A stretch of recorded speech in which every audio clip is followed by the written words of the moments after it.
This is, excuse me, a damn fine cup of coffee. Hello,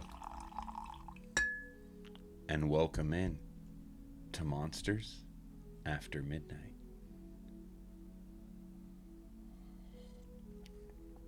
Tonight, not only are we joined by a very special guest, my cat and co-host, Mewtwo. Very excited for tonight. You're lucky. You're in store for some great monsters, some very freaky monsters, and those are the monsters of Lover's Lane. The freaks on the roadside who want to watch you kiss. And one that if you're not kissing, will chop your head off. So let's just get right on into the fun. Tonight, we're mostly going to be reading from The Field Guide to North American Monsters by W. Hayden Blackman. It's a great one, great coffee table book if you're looking for a zany guide to the folklore across America of entities that people have actually encountered. Let's jump in. We are going to learn about our first cryptid who likes to peek in on you, the most infamous of them, and that is Old Orange Eyes, who basically lives on Lover's Lane, waiting for people to show up and make out so it can scare the fart out of them. So let's all meet Old Orange Eyes together. And of course, this is one of my favorite books because it has the stat box, and the stats for Orange Eyes are as follows. Distinguishing features of Orange Eyes: orange hair and luminous eyes. Height, about 11 feet tall. Weight, 1,000 pounds. Range and habitat, the Lover's Lanes in central Ohio. Population size, 1. Diet, carnivore. Behavior: for its own perverse amusement, Orange Eyes spends most of its time spying on couples, kissing in cars parked along secluded roads. The source of this information: urban legend, folklore, and cryptozoology. The chances of encountering an Orange Eyes, if you're out there on one of the Lover's Lanes in central Ohio, trying to have some private time, 75% chance you're going to look out your window and see this thing peeking at you from the bushes, if you're lucky enough to see it. You've probably, if you're out there and you've parked on a road and you've smooched somebody, 75% chance you were seen by Orange Eyes. So let's take the population of central Ohio. Don't know what it is. Bloop, bloop, bloop, bloop. I'm saying 1 out of 5 of you have been watched by Orange Eyes as you've been smooching each other. You know, it's not. That's this statistics, man. Which I got a B in community college, so take it or leave it.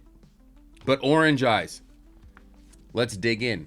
Almost every community in North America has a secluded road or far removed path, known to the local populace as a Lover's Lane. People frequent Lover's Lanes to socialize, engage in courting rituals, and watch the skies. Unfortunately, such secluded roads also attract a wide variety of malevolent creatures, known collectively as the monsters of Lover's Lane, which enjoy stalking and slaughtering those who dare to smooch. In central Ohio, the resident monster of Lover's Lane is the infamous Orange Eyes, a towering and perverted hairy humanoid. Orange Eyes is an 11-foot tall bipedal monster covered in a coat of long orange fur. Its most salient feature is its brightly glowing orange eyes, which light up in the darkness and light up in delight when watching, and can be spotted from several miles away. Although it's not as bloodthirsty as some other voyeuristic monsters, Orange Eyes does peer into cars to watch as people smooch. The monster has been known to drool on windows and howl with delight at the sight of flesh. Frightened lovers have stabbed, shot, and driven over the creature, but none of these attacks seem to have injured the beast, and it has always reappeared, much to the discomfort of Ohio's lovers. And real quick for another segment of what's that cat doing? Looks like she's taking a little nap.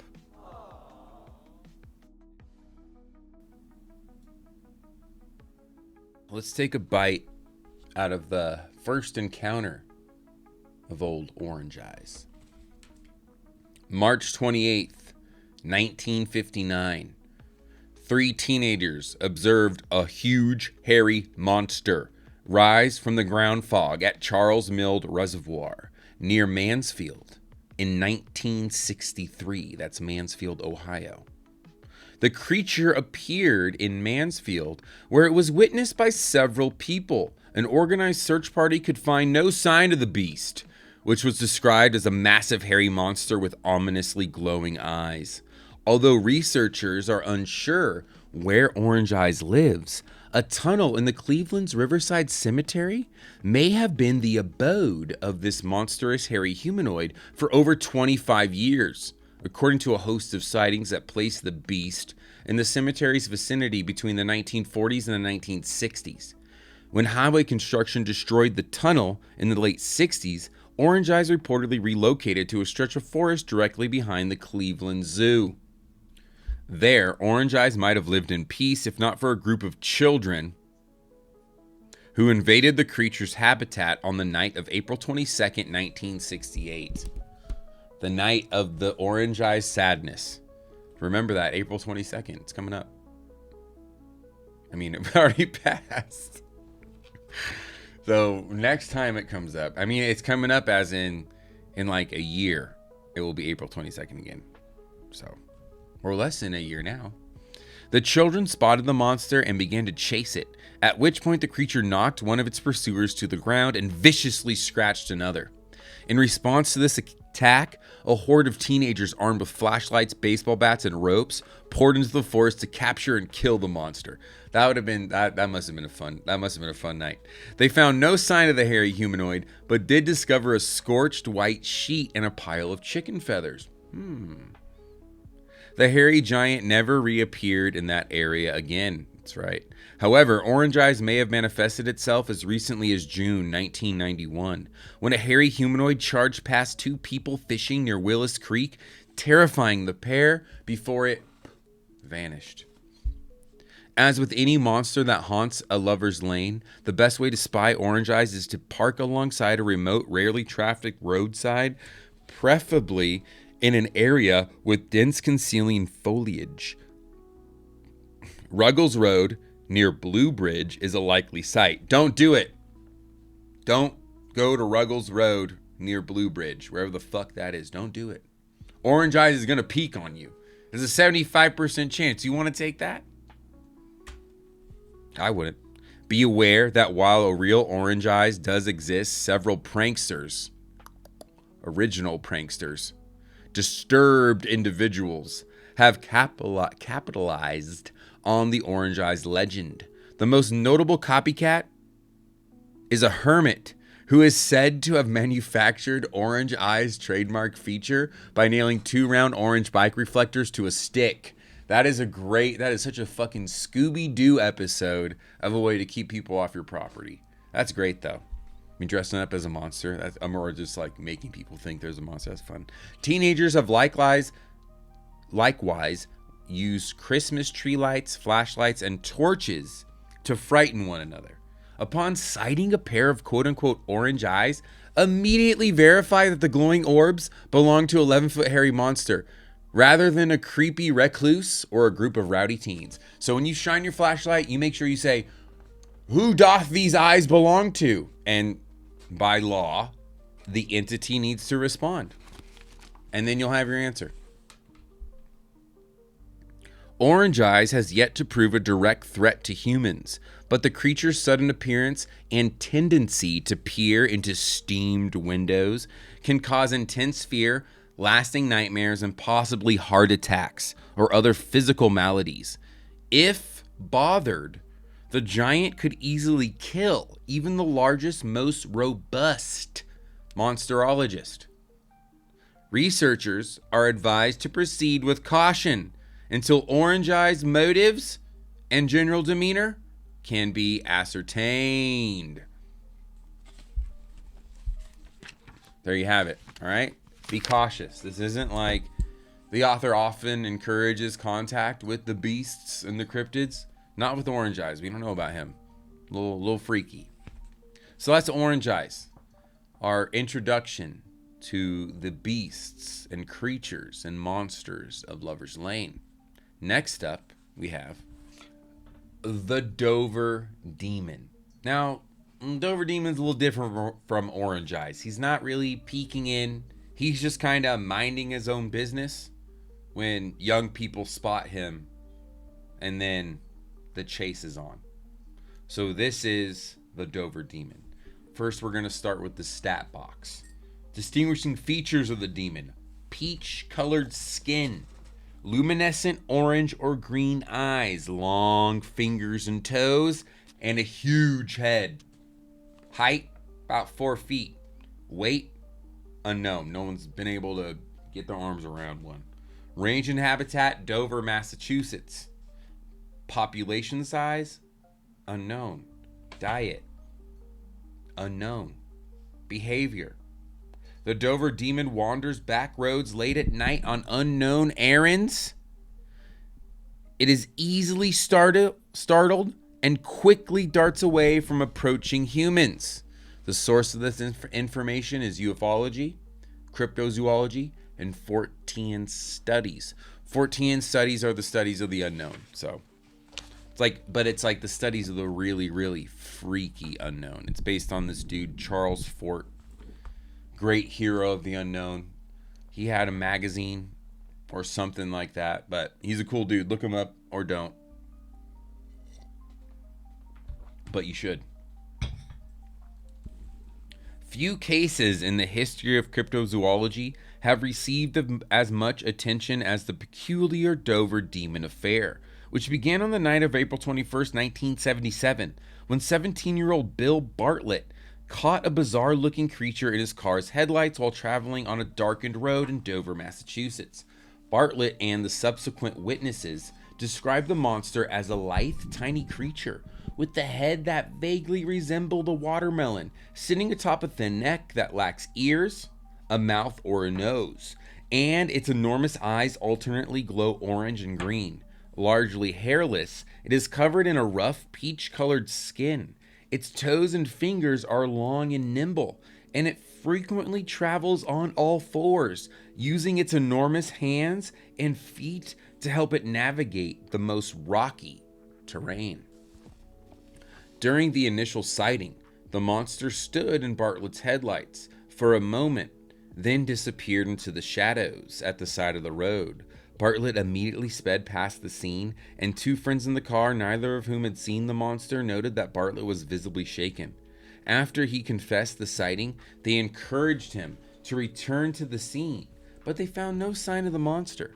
In later interviews, Bartlett insisted that he and his friends had not been drinking that night, although they had smoked small amounts of marijuana prior to the encounter. And I mean, that's not going to make you hallucinate. I'm sorry. I'll argue anyone that I'll die on that hill.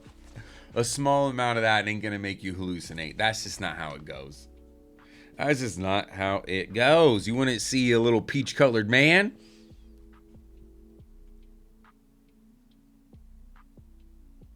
Anywho, just a few hours after the Bartlett sighting, 15-year-old John Baxter was walking home when he spotted a tiny figure in front of him. Mistaking the creature for a short friend, Baxter called out to it and then gave chase to when the entity fled. After pursuing the mysterious being down a steep embankment, he realized that he was chasing a monster and fearfully backed away. Both Baxter and Bartlett, who had not conferred with each other, made sketches of the creature within hours of their respective sightings. The drawings were amazingly similar and consistent with the later reports of the monster, which soon became known as the Dover Demon.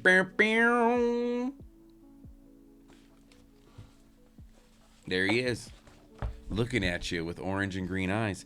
On the following evening, sometime after midnight, the Dover demon appeared again.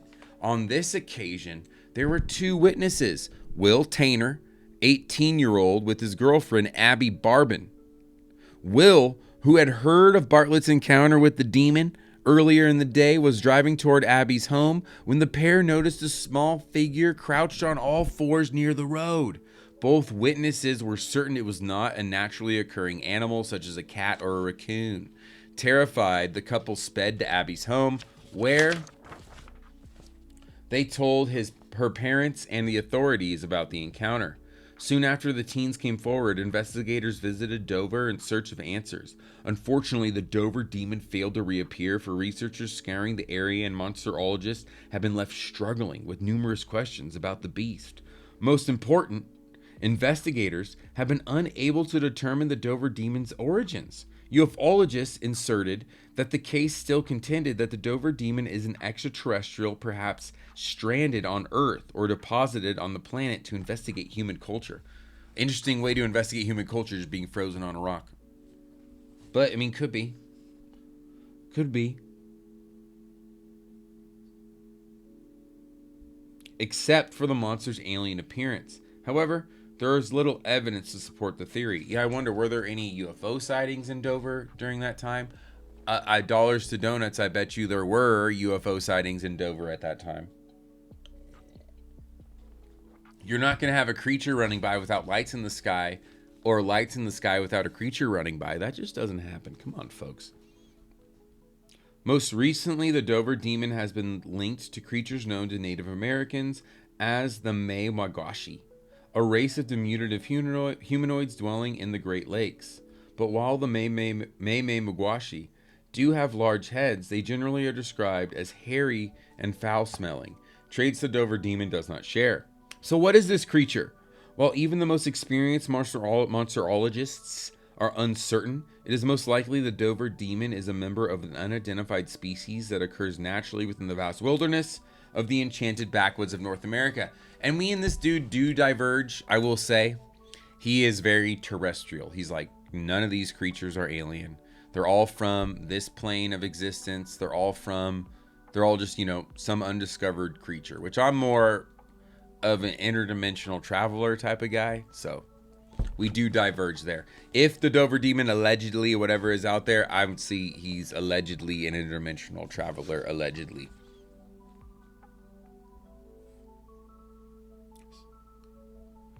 Sadly, future meetings with the Dover demon may be impossible. The creature has not appeared since the short-lived initial visit in Dover in 1977.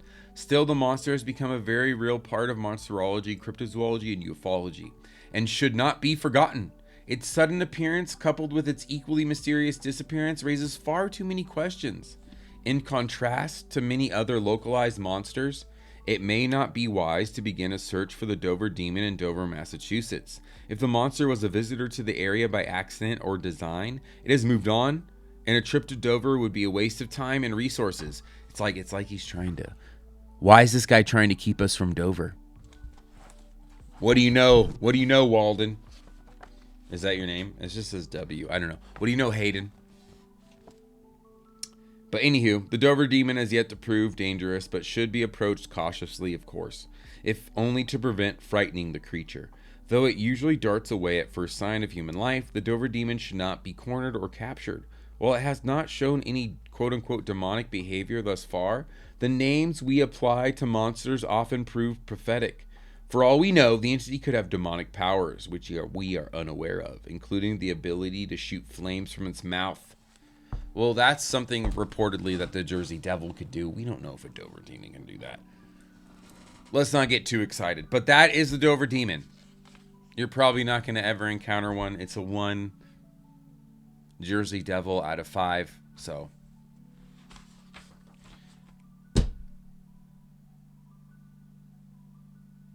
hold on. Oh, hold on.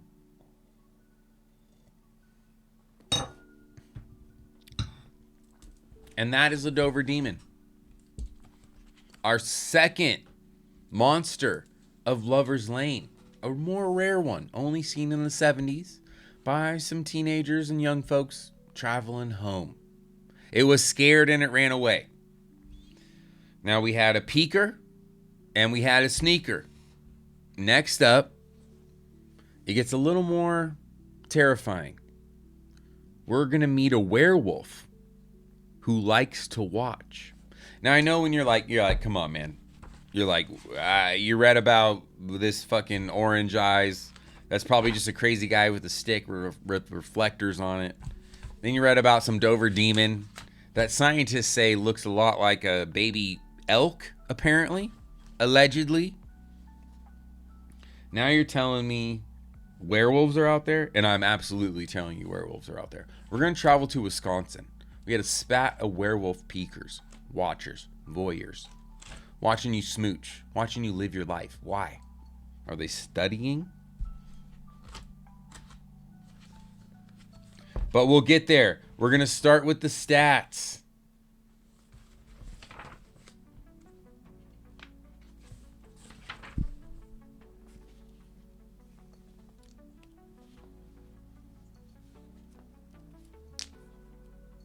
Oh, sorry, man.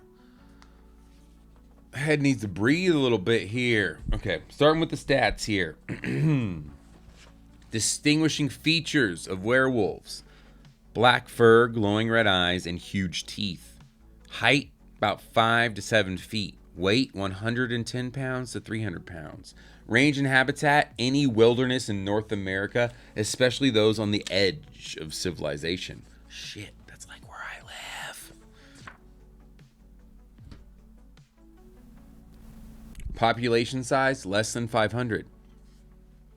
Diet, carnivore. Behavior: werewolves, men and women capable of assuming the form of a wolf, typically gorge on humans whenever they transform, although a small percentage only hunt woodland creatures. Source of this information: folklore from around the world and ancient tales, urban legend, cryptozoology. Chances of encountering a werewolf? Now, I don't want to scare anyone, but the chances of encountering a werewolf are rated 4 Jersey Devils out of 5. About a 95% chance. If you haven't encountered one already, buckle up, and you're probably going to encounter one. If you have encountered one already, well, these stories are going to seem really familiar to you. So let's jump in. One of the most exciting encounters took place in Gregton, Texas, and included sightings of the creature in both wolf and human forms. One night in July 1958, Mrs. Delbert Gregg of Gregton, big to do, was horrified to spot a large hulking wolf clawing at the screen of her bedroom window. The monster, which bared white fangs and had gleaming eyes, sprinted into the bushes when Miss Gregg retrieved a flashlight. However, in just a few moments, a large man emerged from the bushes at that exact spot where the beast had disappeared. The man calmly walked to the road and wandered away. Then again, another peeking werewolf in February of 1971. The small town of Lawton, Oklahoma, near Fort Sill, was plagued by a werewolf. A startled housewife first spied the beast standing upright on her back porch, spying into her window, and another witness subsequently suffered a heart attack after spying the creature peering into their window. The most prominent sighting occurred when 2 soldiers confronted the monster near a local cemetery. The Lawton werewolf has never been caught, and the authorities kept the case open well into the 1990s. Oh, let's check in on my cat. What's the cat up to? Time for another segment of What's My Cat Up To? Oh, yes, we got action up there. Oh, we are sniffing. Was there a spider back there? What's going on? Okay. The book? Nice. Nice, alright, never mind. Back to it. Maybe there's a spider back there. Very useful. Cats love killing spiders, so. There are some other werewolf sightings here. They don't necessarily fit the theme of the peekers and the watchers and the voyeurs. In Alabama, Mobile, Alabama, in 1971, they were terrorized by a half-woman, half-wolf creature that had the upper torso of a woman and the bottom legs, not the bottom torso, the bottom, hips and legs of a wolf. So that's the other sighting. And that is our werewolf peeker friends in Wisconsin in the 60s and 70s. Just watching people. Interesting. Our last monster of Lover's Lane is the monster that will absolutely chop your head off if it wanders upon you on Lover's Lane and you're not smooching. And that is the Goatman. The Goatman is one of the most infamous peekers. We're going to learn about the North American Goatman, and we're also going to come into another disagreement that I have with this author. About the origins of Goatman. I love this book, but it tends to go into really wild territory when I feel like the author doesn't actually believe in the creature. I'm a believer in Goatman. I'm more of in the ilk that Goatman started off in Ireland or Scotland and then migrated over to the Americas at some point, and it's been seen around the Great Lakes area. But that's just me, and around in Maryland on the East Coast, in the Northeast. But that's just me. We're going to learn about his origin story. It's more of a comic book type origin story, so buckle up. But of course, the stats with the Goatman. Distinguishing features: goat-like legs, face, horns, and a beard. Height 5'10", weight 160 pounds. Range and habitat: the remote areas of Maryland, specifically Prince George County. Population size: 1 of 1. Diet: virtually anything. Behavior: Goatman is a horrible mutation known for terrorizing and murdering couples parked along secluded roads. Source of this information: urban legend and cryptozoology. Encountering the beast is rated 2 Jersey Devils out of 5. So do not worry. You probably won't encounter the beast. You have a 25% chance of being murdered by one. What are we looking at, cat? Staring off into something, huh? Goatman is one of the most infamous of all the monsters roaming North America's Lover's Lanes. A horrifying hybrid, he primarily stalks the secluded roads of Maryland, menacing young couples innocently enjoying the silence of the night and the splendor of the stars. Coarse hair covers the lower half of Goatman's body and also appears in sporadic clumps on his chest, back, and arms. His face is twisted and a long beard dangles from his pointed chin. 2 white nubs erupt from the pale flesh on his forehead, breaking through his skin like boils. Goatman's eyes are narrow and mean, his brows thick and bushy, and his teeth broad and yellow. His feet are cloven hooves, and his fingers end in sharp claws. Repugnant in every way, Goatman is often mistaken for Satan. When Goatman appears, he silently approaches parked cars and suddenly presses his hideous face against the windshield to terrify the occupants. Using his huge fists and sharp hooves, he then shatters the windows and caves in the roof and collapses the car doors so they are impossible to open. Some victims have time to start the vehicle and escape, but others are not so fortunate.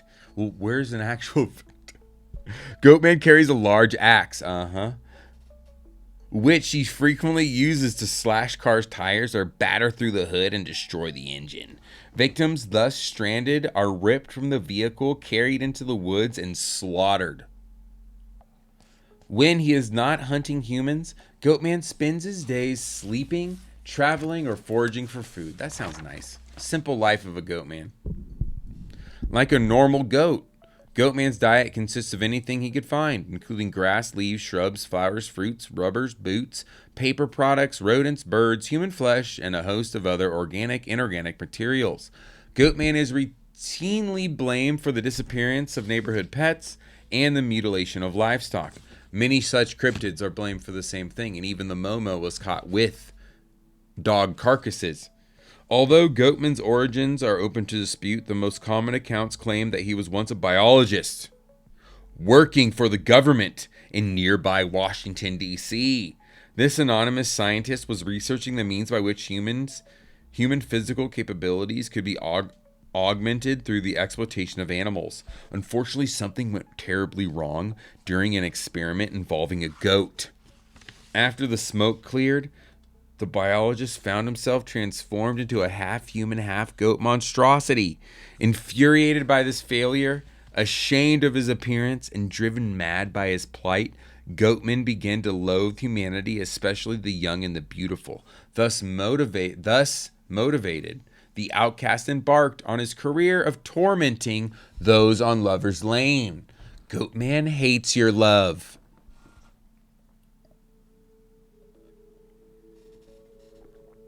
Although Goatman's range includes all of Maryland, monsterologists should limit their search to Prince George County, where the creature is spotted most often. Unfortunately, it is nearly impossible to track, as Goatman can travel for hours without tiring, leaping great distances to avoid leaving a distinguishable trail. While traces of the Goatman are difficult to find in the field, lovers throughout the monster's range often try to warn one another of the monster's presence by spray painting "Goatman was here" on the walls or signs in the area of an attack. If you stumble across such graffiti, interview the local lovers and obtain directions to the nearest Lover's Lane. How do you just like look for couples? Is that what he means? Park alongside the secluded road at night in the hope of luring a Goatman into the open, but don't be fake with it, okay? It is advised that you travel with a companion during the excursion, preferably one you are not adverse to smooching, as Goatman will sense an ambush if you are not engaged in a romantic interlude, and yeah, that would be bad. When he peers into the car, of course, be careful not to become too involved in your amorous activities, lest you fail to hear the monster's approach and fall victim to his gleaming axe. So there you have it. Goatman, the Dover Demon, Old Orange Eyes, and watchful werewolves. If you're asking me, 99% chance each and every one of these creatures is real, and or the person who encountered them absolutely is sincere and believes that they had an encounter, whether it be a hallucination, a shared vision or dream, because so many people have similarities in what they encounter, or it's an actual entity from beyond, something from another dimension.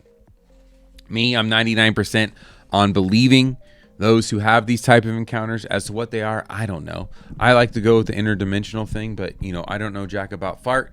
That's Monsters After Midnight. Thank you for joining me. That's all I got for you. You too. My co-host is asleep. Hope you had a great time as well. I'll be back next Saturday. We'll learn about some more weird shit together. We'll have a good time. Bye-bye.